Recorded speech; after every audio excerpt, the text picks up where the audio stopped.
WHAS.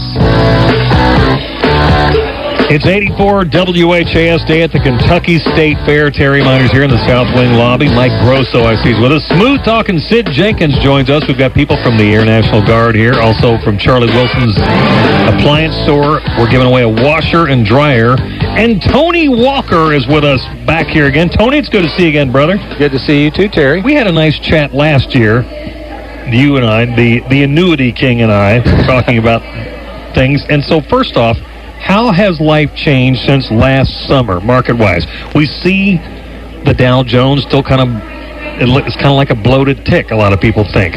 What's your take on that? Well, I remind people I work with savers, Terry. I don't work with investors. I think investors are fine with Wall Street for the most part. They feel comfortable understanding the markets go up and down. Most people know how to wait things out.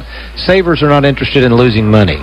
So we don't really focus that much on the market anyway. So even when the market's going up, we're still doing our thing. We use a lot of the fixed annuities, the guaranteed products. Now, what I would say to that, Terry, savers need to be careful. A lot of them are starting to be lulled back into the market. They're thinking, now is the time for me to get in. And I would say, if you don't like that roller coaster, be very, very careful, because what goes up, it'll eventually come down. I mean, it's always done that.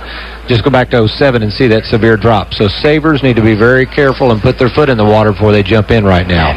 But we are in uncharted waters in terms of the Dow Jones average. I mean, I know it's dropped the last couple days, but still, it's up there, and it is tempting to people. Oh, yeah. And so the question is, when you move through that field of life, down that pipeline of life, at what point do you start saying more in savings and less in risk? I mean, there's no magic year, but you have to think about it when you're what, a parent, or when you're in your 40s, or I tend to see people when they get closer to true retirement age, late 50s, they start getting a lot more serious about the thought of losing money, because they realize how long it took to make it. Mm-hmm. So what the financial world tends to do, especially Wall Street, says, oh, well, you've got to be in the market, there's no way you can make it. What I do as a retirement specialist say, well, of course you can. You don't have to take all that risk. What you have to do is learn to cut cost, save on taxes, insurance premiums, all these things that we do as planning tools, which gives our clients more money. So if you have more money, instead of throwing it away on whatever, fees or whatever, that means you don't have to take as much risk. The other thing I see, Terry, because I work with so many seniors, a lot of people as they get older, this fear tactics going on, meaning you'll have to have more and more money. A lot of these older folks are starting to spend less and less as they get older. I see it play out in their lives every day. So there are phases in life where you're going to need more money, but more than likely, unless you have some sort of health care catastrophe, there will be a point in time where you start spending less, so you don't need to take all that risk. That's what I would say to savers. If you follow the news, and we appreciate that because we're in the news delivery business, it is a little frightening for people because they think, well, I've heard about this legislation that's going to cost more, and I'm starting to worry that we're going to get into something where, I'll just use this phrase, health care is going to cost me a ton more money. And then I think people start freaking out about how much money they have, what they should do, and where they should park it.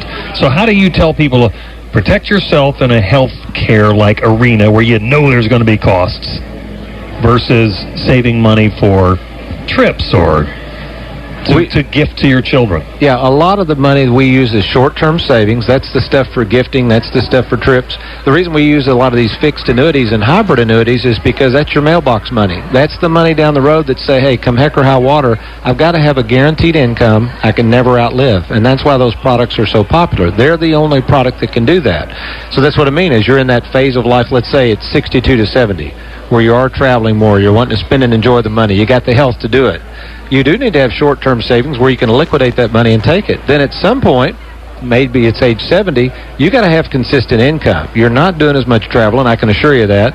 You're not going and blowing and all that stuff. So we've got to have that mailbox money, and that's how we program people's money. You put it in phases of life and then investments to match those phases.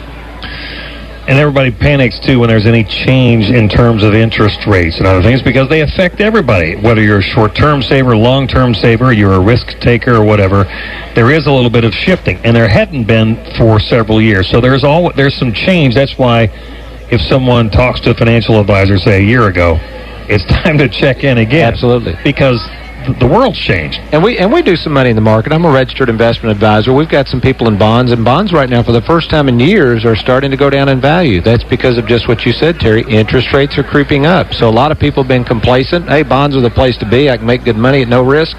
That's not always true. Bonds can go down in value, and we're seeing that. So whoever you're working with, you've got to stay in touch with those people. Advisors, sometimes people expect us to always constantly contact them. The consumer also has to stay in touch with that advisor. It's okay to bug your advisor and make sure everything's okay. Because it's one of those panicky things where you think, as long as I don't have a conversation, that's right, nothing bad will happen, and that's a crazy way to look at it. Yeah, so they don't want to hear you say, you know what, we need to re-examine this or that. Right. That's human nature. I mean, nobody wants to potentially have to deal with tough news, It was all great the last time we talked. Well, Tony, it's good to see you again. I know you can register here for a free Tony Walker workshop, and that's here in our booth. Is that all day today only? Or they can go online. These are 3 different workshops coming up, Terry. We've got one on Social Security benefits and planning on September 9th here in Louisville, long-term care insurance planning September 10th, and then one of our favorites, Annuities 101, September 30th. So those are all in Louisville, all at 6:30 p.m. They're absolutely free to register. All you got to do is go to TonyWalkerFinancial.com. That's TonyWalkerFinancial.com. You can attend one or all 3. They're all free. I noticed that you're wearing a crown and you're the Annuity King icon symbol right here. That's cool, huh? Did you get a photograph from the royal family when they had the baby, since you were a crowned head? Yeah, I didn't get anything. That's the story of my life. Just check it. Just want to make sure. You don't have Pippa's phone number, do you? No, I don't have that either. You're wearing a crown. That threw me there. Tony Walker Financial's the website. Good to see you again, Tony. We appreciate it. Oh, thank you, Terry. Back to the State Fair in a few here on 84 WHAS.